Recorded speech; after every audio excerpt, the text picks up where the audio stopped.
Okey. So, Assalamualaikum dan selamat pagi. Alhamdulillah, hari ini kita nak sharing pasal detox. Detox ataupun servis perut kita. Okey, so topik ni, perkongsian pagi ni lebih kepada untuk diri sendiri dan untuk anda yang mendengar lah, untuk kita sama-sama belajar tentang pentingnya kita servis perut kita. Jadi kalau kata kita ada masalah berat badan, kita ada masalah kesihatan, sebenarnya ada kaitan dengan keadaan kesihatan dan kebersihan perut kita. So kita selalu perumpamakan badan kita ni macam kereta. Kereta. So kereta lagi kita hantar servis. Betul tak Syed? Kereta kita hantar servis. Kan kita check mileage, kita check minyak hitam, kita check air kan. Kalau minyak hitam kotor kita kena tukar kan. Itu servis. Kita pakai hari-hari kereta tu. Tapi kita punya perut ni, badan kita, bila last time kita servis? Pernah tak kita hantar untuk check? Kan? Jarang sekali kita buat lah. Biasanya kalau kita pergi jumpa doktor pun bila kita ada masalah kesihatan. Dan itu pun biasa doktor check dekat luar je. Kan, dia paling teruk pun dia ambil temperature, dia tengok-tengok, dia tanya kita rasa apa, dia pun cuba bagi ubat. Jarang sekali lah dia buat x-raynya ke, dia masukkan kamera dalam perut ke, itu bila dah betul-betul ada masalah. Jadi sebenarnya benda ni adalah satu concern yang kita perlu ambil tahulah. So kita nak detox servis perut kita, kita nak buat program. Hari ni sebenarnya hari pertama bagi siapa yang ikut program 21 hari.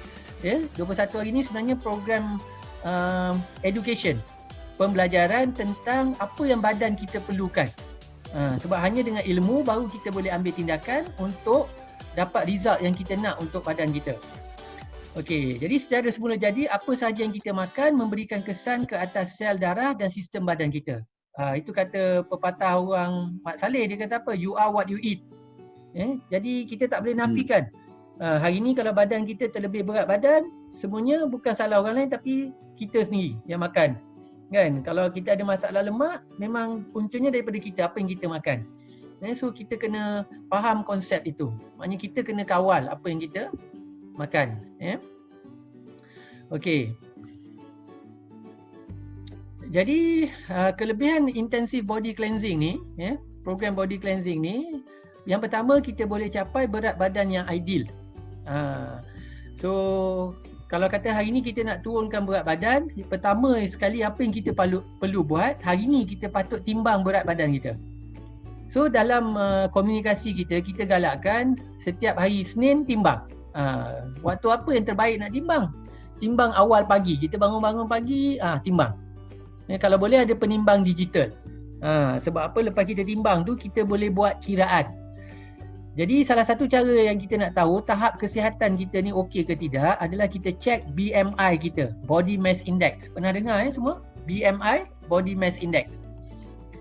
So BMI ni kita boleh kira sendiri guna kalkulator ataupun kita boleh download. Ada banyak apps yang kita boleh download dekat Google Play Store, App Store dan sebagainya, BMI calculator.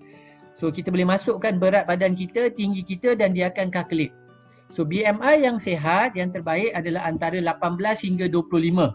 Ini range yang sihat. Alright, so ini indikator kita.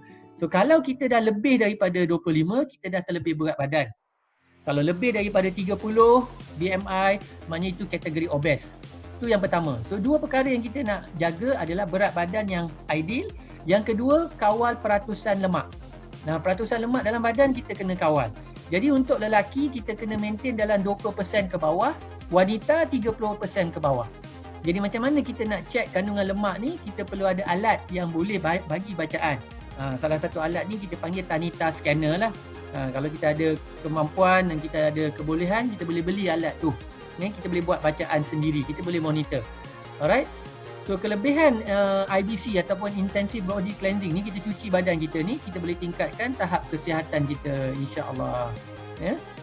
So ini semua sangat penting untuk jaga kesihatan badan kita. Okey, so kenapa kita nak buat pencucian? Alright, servis kepada badan kita ni. Alright, so badan kita, kita akan rasa ni perbezaan yang ketara. So kalau badan kita banyak lemak, itu yang kita cepat rasa letih. Kadang-kadang kita naik tangga pun dah mengah. Pernah tak rasa macam tu? Kadang-kadang kita main dengan anak ke cucu kita, kita lari sikit dah tercungap-cungap dah. Pernah rasa tak macam tu? Ya. So, kalau kita ada rasa macam tu, besar kemungkinan salah satu puncanya lemak dalam badan kita agak tinggi. Contoh lain apa? Mungkin kalau kata orang yang ada double chin, pernah dengar dagu berlapis? Alright, itu maknanya lemak kita berlebihan.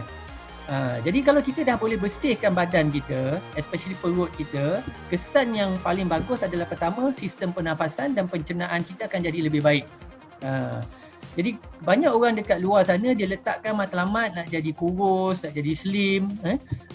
Itu matlamat utama dia. Sebenarnya matlamat kita patutnya untuk jadi sihat dan bebas penyakit sehingga akhir hayat kita. Jadi doa kita pada Allah semoga kita boleh solat dengan sempurna, dapat sujud hingga ke akhir hayat kita, insya-Allah. Itu yang kita nak. So itu tujuan kita buat pembersihan. Gambar ni saya sangat suka. Ni antara gambar favorite saya. Jadi bila kita makan, kita fikir, kan, yang aku makan ni apa kesan daripada perut kita, kan? Sebab kalau kita duk makan fast food saja, itulah nampak perut kita macam tu. Berkarat, nampak? Kena hantar mekanik masuk ke dalam perut. Kalau kita boleh hantar mekanik masuk dalam perut, bagus juga. Betul tak? Kan? Masalahnya kita tak boleh buat macam tu. Tapi kalau kita jaga, insya-Allah semuanya berjalan dengan lancar. Sebab itu kita mesti servis perut kita. Dia perlu dicuci. Ini ibarat enjin kita, kan? Ini kereta yang tak diservis. Ini kereta yang diservis dengan mantap, pengisian yang baik. So kita pilih mana satu kenderaan hidup kita yang kita nak. Okey. So bagaimana nak mula? Proses pembersihan ni sebenarnya berlaku daripada awal waktu pagi dengan sarapan yang kita pilih. Sarapan yang kita pilih. Sarapan ni adalah waktu makan yang paling penting. Sebab itu kita kena pastikan bila kita bangun pagi, apa yang masuk dalam tubuh badan kita adalah makanan yang berkhasiat. Makanan berkhasiat ni maknanya apa? Dia cukup dengan nutrisi. Nutrisi ni maknanya karbohidratnya ada, proteinnya ada, vitaminnya ada, airnya ada, semua cukup. Dan kalorinya rendah. Alright? Kemudian kita pastikan makan tengah hari kita, makan malam kita pun ada khasiat yang cukup. Dan kalau boleh, dalam jadual pemakanan kita ada waktu untuk snacking. Nampak? Kalau kata kita nak turunkan berat badan pun mesti ada waktu makan snacking. Itu sebenarnya yang terbaik. Sebab no point kita nak, katalah orang nak turun berat badan kan, dia langsung tak makan, dia diet. No point. Jadi itu nanti kesan dia tak baik kepada kita. Kemudian kita boleh start dengan pergerakan yang aktif. Kita boleh exercise dan sebagainya. So ini satu statement yang kita patut cakap pada diri kita hari-hari. I respect my body and choose to eat healthy food. Maknanya kita hargai badan kita yang Allah bagi, dan kita pilih untuk makan makanan yang sihat. Ingat, kita yang pilih, bukan orang lain pilih. Kan? Masa kita beli barang dapur, kalau kita ketua keluarga ataupun kita lah tanggungjawab kita beli barang dapur kan, ataupun kita punya tanggungjawab tulis list. Okey, apa suami nak pergi beli kan, kita punya tanggungjawab tu. So pastikan kita buat senarai yang sihat. Kita pilih. Pilihan di tangan kita. Okey, sebab apa?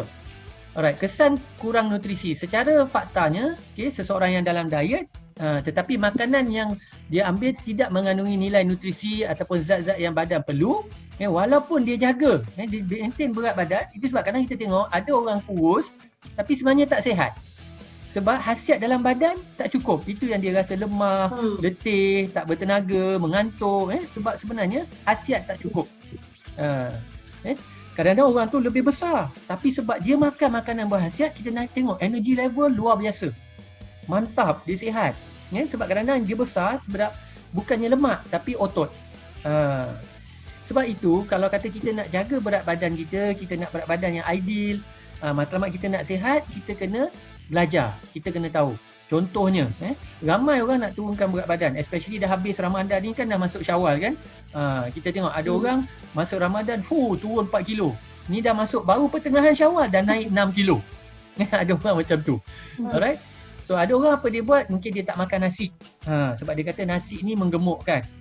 Okay fine dia tak makan nasi, tapi masalahnya apa? Bihun dia makan, roti dia makan. Alright. So itu semua kalori jauh lebih tinggi. So ini yang jadi masalah. Okay. So lagi satu fakta yang kita kena faham, hari ini nutrisi ataupun zat dalam makanan kita tidak sama macam dulu. Contohnya sebiji apple. Sebab itu kita dengar pepatah Inggeris ada kata, an apple a day keeps the doctors away. Pernah dengar tak pepatah tu? Satu biji apple sehari boleh menjauhkan doktor daripada kita. Maknanya insyaAllah kita boleh sihat lah dengan izin Allah. Tapi masalah kita hari ni, satu biji apple zatnya tak sama dengan zat satu biji apple tahun 80-an. Hari ni kemungkinan kita perlukan 10 biji apple untuk dapat nilai yang sama. Sebab apa? Hari ni manusia terlalu ramai, permintaan sangat tinggi. Jadi untuk menghasilkan produk ataupun menghasilkan barang makanan, dia perlu guna bahan kimia dan sebagainya. Contohnya padi. Dulu tuai setahun sekali. Sekarang setengah tempat 4 tahun sekali pun boleh tuai. Jadi bayangkan apa yang diletak dekat tanah tu. Kan kita tengok macam ternakan, ayam kan. Habis semua ayam kena cucuk, betul? Kan? Sebab itu orang cuba cari ayam kampung. Sebab ayam kampung natural, dia exercise, dia berlari, dia hidup natural. Kalau ayam yang diternak khas untuk dijual tu, mungkin tak keluar pun. Daripada telur menetas, dia cucuk, sembelih. Kan? Kadang tak sampai sebulan dah sekarang ni. Masya Allah. Sebab apa? Permintaan sangat tinggi. Jadi ini semua mendatangkan kesan kepada zat yang badan kita perlukan. Sebab itu kadang-kadang kita makan tak kenyang. Kadang-kadang anak kita dah makan sepinggan, tak puas juga, tak kenyang. Sebab apa tau? Zat tu tak cukup. Badan tu masih lagi beritahu otak dia, tak cukup ni, nak lagi. So itu cabaran kita. So program pembersihan secara menyeluruh, bila kita nak servis perut kita, ini bukanlah diet semata-mata, tapi mengamalkan pemakanan sihat dan bersih dan gaya hidup aktif. So hari ni saya cakap pasal 21 hari sebab sebenarnya hari ni adalah hari pertama program 21 hari kami. So hari ni 9 hari bulan Jun, habis pada 30 hari bulan Jun, 21 hari. So 21 hari IBC diet ni maknanya intensive body cleansing ni, maknanya kita ada jadual pemakanan dan kita recommend 3 hari booster cleansing. 3 hari ni overhaul perut dan kita bagi 2 hari cheat day. So 2 hari cheat day ni bolehlah makan apa nak makan.